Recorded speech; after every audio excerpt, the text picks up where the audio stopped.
네, 어제는 이래저래 걱정을 안고 시장을 시작할 수밖에 없었습니다. 금리와 인플레이션 상승에 주식을 팔아야 하나 혹은 어떻게 버텨야 하나 최근에 좀 고민이신 분들이 상당히 많은 걸로 알고 있는데 이럴 때일수록 우리가 시장에서 중심을 잘 잡을 수 있도록 오늘도 네 분의 도움을 받아보도록 하겠습니다. 함께할 분들 소개해드리겠습니다. 네, 오늘 이 시간에는 김민수 대표, 임순재 대표, 김영재 부장 나와 계시고요. 화상 전화 연결 제주도로 가보겠습니다. 오승주 차장과 연결이 되어 있습니다. 네 분 모두 안녕하세요. 네, 그럼 오늘 네 분의 의견을 쭉 들어볼 시장의 이슈부터 공개를 하겠습니다. 네, 골드만삭스가 전일 코스피 3,700시대 온다라고 얘기를 했죠. 임순재 대표, 아직도 유동성 시장이다라고 의견 주셨고요. 김민수 대표, 예전부터 찬스였다라고 말해주셨네요. 김영재 부장은 못 오른 종목에 주목을 하자라는 의견이고요. 마지막으로 오승주 차장은 시간이 해결해 줄 것이다라고 얘기를 했습니다. 네, 코스피 지수의 목표치를 골드만삭스가 3,200포인트에서 3,700포인트로 상향했다라는 기사가 전일 나왔고 최근 조정 국면을 맞은 국내 증시 투자 심리에 어느 정도 도움이 되는 부분은 있는 것 같습니다. 먼저 임순재 대표님, 골드만삭스의 이제 근거를 보니까 올해 글로벌 경기 회복을 감안하면 한국 기업들의 실적이 더 좋아질 것이다. 이런 이유를 들었던데 유동성과 실적을 좀 어떻게 연결지어 볼 수 있을까요? 네, 기본적으로 골드만삭스가 3,700포인트 올린 거는 지수 자체는 좀 많이 올라왔기 때문에 좀 올리지 않았나라는 좀 생각도 들고요. 일단 그 증시 사이클을 본다라고 하게 되면 보통 이제 네 단계로 보통 얘기들을 많이 하고 있습니다. 유동성, 그다음에 실적, 그다음에 역금융, 그다음에 역실적 이제 보통 이제 네 개 사이클 정도 되는데요. 일단 처음 본다라고 하면 유동성 같으면 최근 같이 이제 기업 실적들이 나빠졌을 때 이제 돈을 많이 푸는 경우죠. 지금은 아직까지 그 단계가 아닐까라는 좀 생각이 듭니다. 이 단계가 끝난다라고 하게 되면 이제 기업들의 이제 실적들이 이제 좋게 이제 발표가 좀 될 것 같아 보여지고요. 그러다 보면 이제 올 한 해 보면 유동성에서 일단 실적으로 넘어가는 그런 단계 아닐까라는 생각이 좀 들고 있습니다. 그렇기 때문에 골드만삭스 입장에서도 이제 비슷한 그런 논조로 아마 그 기업 실적에 대한 부분에 좀 포커스가 맞춰져 있지 않을까라는 좀 생각을 하고 있습니다.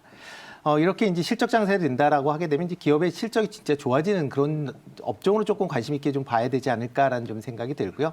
아직까지는 반도체나 전기차 같은 부분이야 올해는 그렇게 나쁘지 않을 걸로 보여지기 때문에 그쪽 부분은 좀 더 관심 있게 보이실 필요는 있지 않을까 싶습니다. 그렇지만 이제 지수 자체가 이제 3,700포인트다라고 이제 얘기는 하고 있지만 아직까지는 국내 시장에서 본다라고 하게 되면 박스권에서 한동안 좀 움직여야 되지 않을까 싶거든요. 올 1월 그러니까 작년 12월부터 올 1월까지 이제 좀 급등한 측면이 있습니다. 이렇게 이제 급등을 하다 보니까 그거에 대한 이제 어떻게 보면 조금 조정 기간은 좀 있어야 될 것 같고요. 이런 조정 기간이 끝난다라고 하게 되면 그 다음서부터 다시 장이 움직이지 않을까 그렇게 생각이 됩니다. 네, 알겠습니다. 시장의 조정이 끝난 다음에 우리가 또 어떻게 준비를 해야 할지 그에 맞는 얘기를 오늘 네 분과 이제 나눠보고 있는데 잠시 후에 임순재 대표의 종목을 들어볼 거고요. 김민수 대표님, 예전부터 찬스였다라고 오늘 한 줄 의견을 주셨는데 지수 3,700포인트와 한국 증시에 대한 비중 확대 의견 동의를 하시는 거죠? 네, 동의는 예전부터 했고요. 네. 영어로 얘기하셨겠죠, 당연히. This is chance. 네. 근데 예전부터 솔직히 좀 약간 시니컬하게 제가 드렸던 얘기는 다 아는 사실일 텐데 그러면 지들이라고 하면 안 되죠. 네.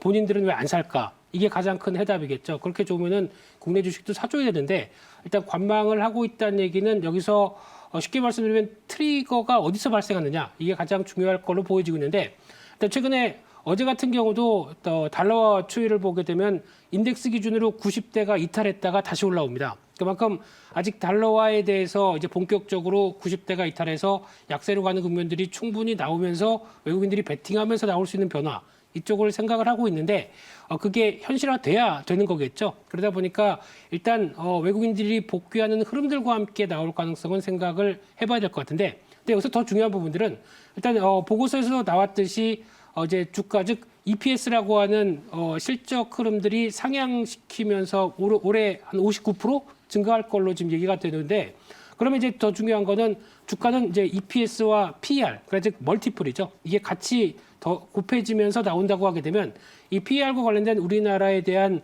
여러 가지 과거 한국 증시는 저평가다라는 쪽에 대한 흐름들의 반영들이 계속 돼야 되는데 이걸 외국인들이 어떻게 봐주느냐 이게 가장 큰 관건이라고 봐야 될 것 같고요. 아침부터 어려운 얘기 드려서 죄송합니다. 네. 근데 그만큼 아직 이제 도전에 놓여 있다라고 보시면 될 것 같은데 그럼에도 불구하고 시장 트렌드는 미국도 마찬가지지만 바뀌어 있는 상황들이죠. 그런 쪽에서 경기 민감주 쪽으로 계속 시선이 올라가야 된다라는 관점 쪽에서는 눈여겨보셔야 될 것 같습니다. 아니 오늘 뭐 뉴욕 증시도 그랬고 국내 증시도 오늘 조금 안정을 찾는 모습은 확인이 되겠죠?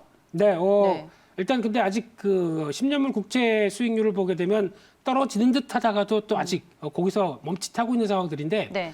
그런 분위기를 봤었을 때 일단 시장의 미국 시장도 이제 다우 지수와 이제 나스닥 지수가 좀 바뀌는 모습이다 보니까 일단 기조 자체가 경기 민감주 그리고 또 이제 실적이 찍히는 종목들을 보겠다. 그리고 또 코로나19 피해 섹터를 보겠다라고 하는 입장들이 충분한 만큼 거기 맞는 종목들 사야겠죠. 그러면 아직 시장에서 그렇게 크게 소외되지는 않을 것 같습니다. 알겠습니다. 경기 민감주로 시장의 색깔이 좀 바뀌고 있다라고 말씀해 주셨는데 그 종목 얘기도 잠시 후에 확인해 보겠습니다. 네, 김영재 부장은 오늘 이슈와 관련해서 못 오른 종목을 주목하자라고 말씀해 주셨는데 업종으로 먼저 여쭤볼게요. 그러면 상대적으로 주가 상승률이 부진했던 업종 뭐로 우리가 추격을 해볼 수 있을까요? 네, 사실 최근에 뭐 제가 여기 나와서 계속 말씀드리고 있는 업종이 다 그런 업종만 말씀드렸습니다. 제가 잘 들어보셨으면 아시겠는데 뭐 롯데쇼핑 얘기해 주셨고, 유통, 네. 그다음에 정유, 그다음에 뭐 조선이라든지 사실 철강도 좀 주목을 하셔야 된다 보는데 저는 이 기사를 보면서 3,700 뭐 갈 수 있다. 하지만 모르겠다. 그리고 그것이 올해일까? 뭐 이런 생각이 좀 많이 들었습니다. 그래서 언젠가는 가겠지만 1년 대 안 갈 가능성도 충분히 염두에 두시면서 이런 기사를 좀 보셔야 된다라고 좀 보고 있는데 그 이유는 3,700까지 사실 우리나라 증시가 뭐 도달하기까지에는 실질적으로 보면 실적의 개선이 정말 서프라이즈할 정도로 한 번 더 크게 나와야 된다라는 것이 제 입장인데 실적을 주도하는 업종들이 또다시 우리가 더 예상치 못하는 실적 개선으로 나타나기에는 지금 현재 상황이 그닥 좋지는 않다. 저는 그렇게 보고 있습니다. 가장 큰 원인이 4분기에 정말 폭발적인 IT 수요를 유발했던 글로벌 팬데믹 상황이 점점 백신의 효과라든지 이런 것이 증가하면서 지금 팬데믹 상황이 좀 더 약화되는 그런 국면에 들어가고 있는 상황입니다. 이 경우에 상당히 2분기의 실적 성장률이 상당히 좀 축소될 가능성이 좀 있어 보이는데 결국 지수의 진바닥은 2분기 후반부 중에 나올 가능성이 있어서 3,700이 많이 가더라도 한번 큰 좀 조정이 나온 이후에 좀 갈 수 있다라고 저는 보고 있습니다. 그래서 지금은 3,700 이런 거에 염두를 두셔서 매매를 하실 필요가 없고 지금 현재 박스권이 확실히 지금 나타나고 있으니까 이 박스권에만 충실하는 매매를 하셔야 된다라고 보고 있는데 결국 상당히 요즘 좁은 박스권입니다. 저는 박스권을 좀 크게 봤었는데 그게 아니라 지금은 3,150 수준에서 분할 매도하셔야 되고요. 그다음에 3,050선부터는 분할 매수하는 정말 좁은 박스권이기 때문에 요거 좀 보셔야 되고 그리고 작년 시장에서 핫했던 BBIG는 업황은 물론 좋을 수 있습니다. 하지만 주가 수익률 측면에서는 경기 민감주에 훨씬 더 못 미칠 가능성이 있다라고 일단 보셔야 되기 때문에 저는 신규 매수는 좀 자제하실 필요가 있다라고 보고 있고 주가 상승을 부실했던 저평가 업종 아까 말씀드린 유통, 철강, 정유 그리고 경기가 사실 이제 회복이 되면서 금리는 분명히 이제 또 올라가는 시도를 할 텐데 그래서 경기 회복 플러스 그 금리 인상에 대한 수혜주 뭐 최근에는 보험이 제일 좋은 것 같습니다. 은행도 있긴 하겠지만 은행은 사실 좀 가계부채라는 문제가 항상 또 염두를 두셔야 되기 때문에 보험주 같은 경우는 좀 동시에 관찰하실 필요가 있다고 보고 있습니다. 네, 보험주도 이 시간을 통해서 김영재 부장님은 많이 소개를 해주셨습니다. 결국에는 부장님도 김민수 대표와 마찬가지로 경기 민감주 쪽으로 일단 좀 보자라는 말씀이신 거죠. 네, 그렇습니다. 사실 섹터 자체가 이제는 더 이제 팬데믹이 지나서 그 실적이 좀 드라마틱하게 증가할 수 있는 업종이 경기 민감 업종이 가장 대표적인 업종이 아니겠나라고 보고 있습니다. 네, 알겠습니다. 뭐 전체적인 이제 시장 전략으로 봤을 때는 우리가 지수 그 숫자에 연연해 하기보다는 박스권 매매 맞는 전략을 좀 가져가 보자라고 말씀을 해주셨습니다. 마지막으로 이제 오승주 차장 오늘 시간이 해결해 줄 것이다라고 한 줄 의견을 주셨는데 지금 시장은 조정 중이지만 결국에는 위로 가는 방향성이 정해져 있는 거다. 시간은 결코 흘러가면서 이 모든 것들이 해결이 될 것이다라는 의미로 좀 받아들여도 될까요, 제가? 네, 맞습니다. 우리나라만큼 주식시장에 다양한 산업이 포진되어 있는 나라는 없습니다. 미국은 서비스업과 기술주 중심이고 대만은 IT 중심, 일본은 공작기계 중심입니다. 우리나라는 삼성전자 하이닉스와 같은 반도체 및 IT 업종, 현대기아차의 자동차 업종, 네이버 카카오의 플랫폼, 삼바와 셀트리온의 바이오 CMO, 그리고 아직도 견조한 철강 화학회사 등 다양한 산업으로 주식시장이 구성되어 있습니다. 2021년 들어서 일본의 전설적인 투자자 무라가미 군요의 표현을 빌자면 전 업종이 오르는 유동성 장세를 지나 실적 장세로 진입했다는 얘기가 있습니다. 매년 실적 시즌을 보면 방금 언급한 기업들의 실적 호조 뉴스를 봐왔고 특히 2021년에는 반도체 기업들 중심으로 실적 전망이 굉장히 좋습니다. 비록 금리 상승 및 인플레로 인한 현재 시장은 과도기 구간이지만 골드만삭스의 3,700포인트는 시간이 해결해 줄 것이라는 생각입니다. 대형주 비중 7, 중소형주 비중 3 정도로 하고 실적과 밸류에이션이 합리적인 종목으로 접근하시면 좋을 것 같습니다. 네. 최근에 근데 이제 코스닥 시장이 코스피 시장보다 더 안 좋잖아요. 이 대형주와 중소형주들에 대한 전략은 좀 어떻게 가져가는 게 적절한 비율일까요, 차장님? 예, 저는 앞서 말씀드렸듯이 전체 포트폴리오에 대형주 비중을 좀 더 많이, 그러니까 한 70%, 중소형주 비중은 그보다 작은 30% 정도, 그것보다 오히려 이제 대형주 비중을 좀 더 높이는 게 지금 시장에서는 맞다라고 생각을 합니다. 네, 알겠습니다. 오승주 차장도 유동성 장세를 지나 우리가 실적 장세를 이제 준비하는 단계다라고 말씀해 주셨는데 이 부분은 임순재 대표님이 제일 먼저 말씀해 주셨던 포인트이기도 합니다. 그럼 대표님, 실적이 확실히 좋아지는 종목으로 우리가 또 포트를 구성해야 될 것 같은데 어떤 종목들이 좀 있을까요? 네, 일단 뭐 전체적으로 다 올해는 좀 좋아지지 않을까 싶습니다. 물론 이제 팬데믹에 대한 이제 작년에 조금 부진했던 거에 대한 이제 반발적인 이제 측면도 좀 감안을 해야 될 것 같고요. 그렇게 본다라고 하게 되면 일단 뭐 첫 번째 꼽히는 게 일단 반도체 업종이다. 뭐 일단 반도체에 대한 뭐 여러 가지 얘기는 있지만 아직까지는 반도체 업종에 대한 부분은 좀 더 관심 있게 보실 필요가 있지 않을까 싶습니다. 그래서 이제 그 중에 하나인 이제 SK 하이닉스인데요. 오늘 그 SK 하이닉스 같은 경우에는 뭐 일단 메모리 반도체에 이제 집중화돼 있다 보니까 뭐 메모리 반도체 가격에 대한 부분이 조금 이제 주가에 좀 영향을 미치지 않을까라는 생각이 좀 들고 있습니다. 8기가 메모리 같은 경우에 작년 10월, 11월 같은 경우에 이제 8기가 단위로 해서 보통 한 3달러가 조금 넘는 수준이었습니다. 3.1달러 이 정도였는데 최근 들어 그 가격이 좀 꾸준히 올랐습니다. 그래서 지금 2월 달 같은 경우 지난주 같은 경우에 이제 4.1달러까지 이제 올라가는 어떻게 보면 상당히 좀 많이 오른 편이죠. 그러니까 이러다 보면 뭐 메모리 반도체 가격에 대한 부분이 있어서 뭐 SK 하이닉스에 대한 실적이 상당히 좋아지지 않을까라는 좀 생각이 들고요. 뭐 최근 들어 조금 주춤거리고는 있지만 아직까지도 뭐 충분히 더 추가적인 상승 여력은 있지 않을까라는 생각이 듭니다. 또 하나는 이제 그 자동차 관련돼서 이제 현대차입니다. 뭐 현대차에 대해서 뭐 많이 올랐다라는 부분이 좀 있긴 하지만 어저께 이제 eGMP 관련된 아이오닉 5가 이제 출시가 됐습니다. 그렇기 때문에 친환경차, 전기차에 대한 판매가 좀 호조되지 않을까라는 생각이 들고요. 그다음에 이제 자동차용 반도체 관련된 부분이 전 세계적으로 지금 품귀 현상입니다. 그래서 상대적으로 현대차가 그런 이제 자동차 반도체 부분에 대해서는 타사에 비해서 조금 아직까지는 여유가 있는 그런 상황이다 보면 일단 그렇게 되면 자동차 판매 생산량 자체가 그렇게 줄지 않을 수가 있거든요. 그러니까 글로벌 이제 자동차 회사들이 판매량이 줄는데 현대차 같은 경우 유지를 한다라고 하게 되면 글로벌 점유율이 좀 올라가는 그런 측면도 있기 때문에 그런 것도 좀 감안해서 보시면 좋을 것 같고요. 대표님, 네. 아이오닉 5 네. 어제 보셨잖아요. 네네. 테슬라와 비교를 해봤을 때 좀 어떤 느낌이셨어요? 저는 뭐 테슬라를 그렇게 좋게 뭐 기능적인 건 좋을지 모르지만 일단 네. 인테리어나 이런 어떻게 보면 차를 운전해야 되는 입장에서 보면 아직까지는 조금 부족하지 않을까라는 게 이제 그 생각이었거든요. 네. 그거에 비해서 이제 아이오닉 5 같은 경우는 일단 테슬라의 뭐 업그레이드형이라는 이제 일부 평이 나오고 있는데 일단 내장재 자체가 좀 어떻게 보면 사람들이 더 좋아하는 그런 거 아닌가라는 좀 생각이 들고 있고요. 뭐 실제적으로 이제 차가 어저께는 이제 영상으로만 봐서 조금은 좀 봐야 될 것 같지만 일단 네. 실물을 본다라고 하게 되면 사람들이 많이 혹하지 않을까 싶습니다. 그러면 김민수 대표님께도 한번 여쭤볼게요. 어제 아이오닉 5 공개가 됐는데 김민수 대표님 좀 어떻게 평가하세요?